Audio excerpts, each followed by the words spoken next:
আয় আল্লাহ তাআলা, আমাদের জনম দুঃখিনী মা, 10টা মাস ধরে মায়ের পেটের ভিতরে বসে মাকে কষ্ট দিয়েছি।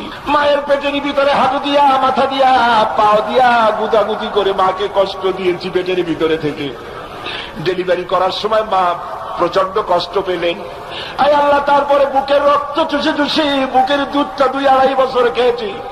মায়ের কোলে থেকে মাকে পেশাব পায়খানা করে মায়ের কাপড় চোপড় নষ্ট করেছি। কোনদিন বিরক্ত হয়ে একটা আছাড় দেয় নাই, একটা থাপ্পড় মারে নাই। আয় আল্লাহ, ক্ষুধা পেটে মা খেতে বসেছে, মায়ের কোলে বসে বাচ্চা পায়খানা করেছে, মা রাগ করে ছেলেকে থাপ্পড় মারে নাই। এইভাবে করে মাকে নির্যাতন করলাম।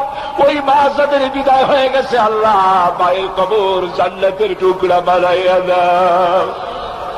রব্বিরহামহুমা কামা রব্বায়ানি